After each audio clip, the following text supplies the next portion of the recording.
और अब बढ़ेंगे आगे, बात अब संभल की करेंगे क्योंकि संभल का जिक्र करना भी बेहद जरूरी हो जाता है। बीजेपी नेता की हत्या का मामला निकलकर सामने आया है। जहर का इंजेक्शन लगाकर हत्या की गई। बीजेपी नेता की हत्या को लेकर कार्यकर्ताओं में आक्रोश देखने को मिल रहा है। बीजेपी नेता के आवास पर रखा हुआ है शव। पूर्व में सदस्य पिछड़ा वर्ग आयोग दर्जा राज्य मंत्री रहे थे गुलफाम सिंह यादव और हत्या करवाने वाले लोगों के घरों पर चले बुलडोजर। अंतिम दर्शन के लिए बीजेपी नेता के आवास पर जो उनके समर्थक हैं वो वहां पर पहुंच रहे हैं। थाना आपको जानकारी दे दे कि जुनावई क्षेत्र के गांव दबथरा हिमाचल का ये पूरा मामला बताया जा रहा है। तो अंतिम दर्शन के लिए बीजेपी नेता के जो समर्थक हैं वो उनके आवास पर पहुंच रहे हैं। देखिए, परिवार में कोहराम मचा हुआ है। जहर का इंजेक्शन लगाकर हत्या की गई है। अब फिलहाल जानकारी का इंतजार रहेगा कि आखिरकार किसने ये हत्या की। हमारे बहुत ही वरिष्ठ नेता भारतीय जनता पार्टी के श्री गुलफाम सिंह जी की मृत्यु यहाँ पर हो चुकी है। उनके साथ में एक दर्दनाक घटना हुई है और उस घटना के दौरान उनकी मृत्यु भी हो गई है। इसी के संबंध में यहाँ पर आए हुए हैं, जो कि बहुत गलत हुआ है और इसकी जांच के लिए कार्रवाई, अग्रिम कार्रवाई जो होती है वो की जा रही है। यहाँ के गांव के प्रधान हैं, उनको किसी ने इंजेक्शन मार दिया है और इंजेक्शन मार के वो लोग भाग गए हैं। पुलिस द्वारा तुरंत मौके का मुआयना किया गया और उनको यहाँ पे नज़दीकी अस्पताल पहुँचाया गया। वहाँ से अलीगढ़ मेडिकल कॉलेज रेफ़र किया गया जहाँ उनकी दुखद मृत्यु हो चुकी है। उनका पैनल से पोस्टमार्टम करवाया जा रहा है और डॉक्टर से उनकी मृत्यु का सही कारण जानने का प्रयास किया जा रहा है। पुलिस द्वारा यहाँ पे जो आसपास में जितने भी सीसीटीवी हैं सभी सीसीटीवी को खंगाला जा रहा है और कुछ अच्छे सुराग भी मिले हैं पुलिस को। जल्द ही जिन व्यक्तियों द्वारा ये इंजेक्शन मारने की घटना कारित की गई है उन व्यक्तियों को गिरफ्तार कर। और संभल से एक और बड़ी खबर सामने आ रही है। बीजेपी नेता की हत्या का ही ये पूरा मामला है। बीजेपी नेता के बेटे ने आरोप लगाए हैं। ब्लॉक प्रमुख की रंजिश के चलते हत्या की ये आरोप लगा है। घर में घुसकर हत्या का आरोप लगाया गया है। 6 लोगों पर लगाया हत्या का आरोप। बीजेपी नेता के अंतिम संस्कार के लिए गंगा घाट के लिए रवाना हुआ। आपको जानकारी दे दें कि जुनावई थाना क्षेत्र के दबथारा का ये पूरा मामला बताया जा रहा है। तो घर में घुसकर हत्या का आरोप लगाया गया है। 6 लोगों पर हत्या का आरोप लगाया गया है, यानी कि 6 लोगों पर हत्या का आरोप लगाया गया है। बीजेपी नेता के अंतिम संस्कार के लिए गंगा घाट के लिए रवाना हुआ है। और हमारे साथ हमारे संवाददाता मुजम्मिल दानिश हमारे साथ फोन लाइन पर जुड़ चुके हैं। मुजम्मिल, जरा ये बताइए कि क्या अब तक क्या स्पष्ट हो पाया है कि आखिरकार किसने जहर वाला इंजेक्शन दिया था, किस वजह से दिया था, क्या जानकारी मिल पा रही है इस पूरे मामले को लेकर? मैं आपको बता दूं कि इनके जो बेटे हैं उन पर जिस तरह से आरोप है, अभी 6 लोगों के खिलाफ पुलिस को तहरीर दी गई है जिसमें कि उन्होंने पुरानी चुनावी रंजिश बताई जा रही है, जो कि ब्लॉक प्रमुख की चुनावी रंजिश है। फिलहाल एसपी पूरी तरह से सीसीटीवी कैमरे के आधार पर जांच पड़ताल कर रहा है और पूरी तरह से यहाँ पर सर्विलांस एसओजी टीम लगाई गई है, जांच पड़ताल कर रहे हैं। एक किन पॉइंटों पर हो सकता है, लेकिन फिलहाल वहाँ एक कोहराम सा है और वरिष्ठ नेता भारतीय जनता पार्टी के कई लोग पहुंच चुके हैं। सबको इनको गंगा घाट पहुंचाया जा रहा है।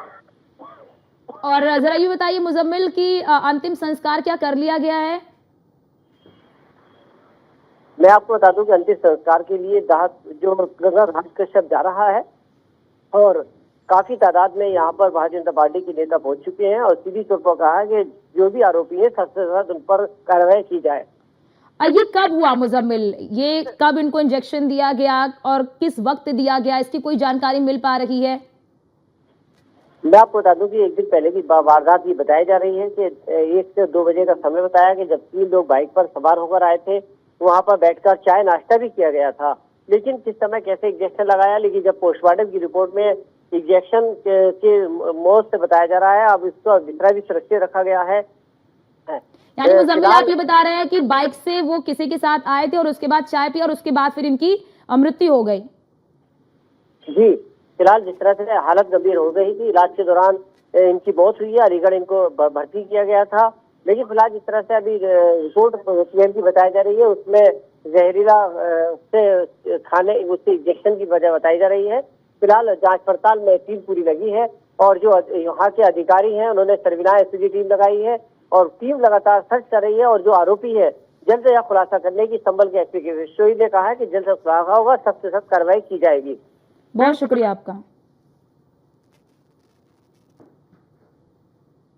बहुत दिनों से नियोजित किया हुआ एक कार्यक्रम है और उन्होंने घर में घुसकर हत्या करी है और उन्होंने मुझसे हत्या से पहले मुझे बता दिया था, अब मरने से पहले मुझे बता दिया था कि इन लोगों ने आए थे और मुझे इंजेक्शन लगाया गया पेट में, जबरदस्ती पकड़ के 3 लोग आए थे, 2 ने पकड़ा, 1 ने इंजेक्शन लगाया था। पुरानी भी रंजिश है हमारी और इस समय ब्लॉक प्रमुख उपचुनाव के हेतु वो चल रहा था, इस मामले में ये भी रंजिश है पूर्व नियोजित। तो आपने सुना मृतक के बेटे का बयान भी। मृतक के बेटे ने कई तरह के आरोप लगाए हैं, 6 लोगों पर आरोप लगाया है। हत्या का आरोप मृतक के बेटे की ओर से लगाया गया है कि घर में घुसकर हत्या की गई है। 6 लोगों पर हत्या का आरोप मृतक के बेटे की ओर से लगाया गया है। इस पूरे मामले में बीजेपी नेता की हत्या का यह पूरा मामला है। हालांकि पुलिस हर बिंदु पर तहकीकात कर रही है, हर बिंदु पर जांच की जा रही है कि आखिरकार किसने की। अगर हत्या का आरोप लगाया जा रहा है मृतक के बेटे की ओर से, तो आखिरकार जिन 6 लोगों पर जो आरोप लगा रहा है मृतक के जो बेटे हैं, वो जो आरोप लगा रहे हैं, वो 6 लोग कौन हैं, क्या पूरा मामला था, क्यों हत्या की गई। हत्या का क्योंकि आरोप मृतक के बेटे की ओर से लगाया जा रहा है। फिलहाल पुलिस इस पूरे मामले की तहकीकात कर रही है, हर बिंदु पर जांच की जा रही है और ये भी जानकारी मिल रही है कि किसी के साथ बाइक पर आए थे, उसके बाद चाय पिया और उसके बाद फिर तबीयत बिगड़ गई, उसके बाद अस्पताल में भर्ती कराया और उसके बाद वहां पर उनकी मृत्यु हो गई। फिलहाल इस पूरे मामले को लेकर जांच पड़ताल की जा रही है, लेकिन मृतक के बेटे की ओर से कई तरह के आरोप लगाए गए हैं। मृतक के बेटे ने कहा कि हत्या की गई है, 6 लोगों पर हत्या का आरोप भी लगाया गया है। ये निर्मम हत्या हमारे आदरणीय बाबूजी की है। आप निश्चिंत रहो, उनका ऐसा इलाज किया जाएगा। उन्होंने हत्या का तरीका भले ही कोई भी अपनाया हो, कानून से ऊपर नहीं है। उन्होंने भले ही ये समझा हो कि जो तरीका हम अपना रहे हैं वो कानून की पकड़ से दूर है, लेकिन आप निश्चिंत रहो, कार्रवाई ऐसी होगी कि उनकी पुश्तें याद रखेंगी। और मैं, चूँकि मेरे बाबूजी संरक्षक थे, उनका आशीर्वाद सदा मेरे पर बना रहता था। पूरी भारतीय जनता पार्टी परिवार आज स्तब्ध है। हम पूरी तरह अपने भाई के साथ, अपने परिवार के साथ खड़े हैं और दोषियों के विरुद्ध कड़ी से कड़ी कार्रवाई होगी, ये मैं आपको विश्वास दिलाता हूं। जिसने भी ये निर्मम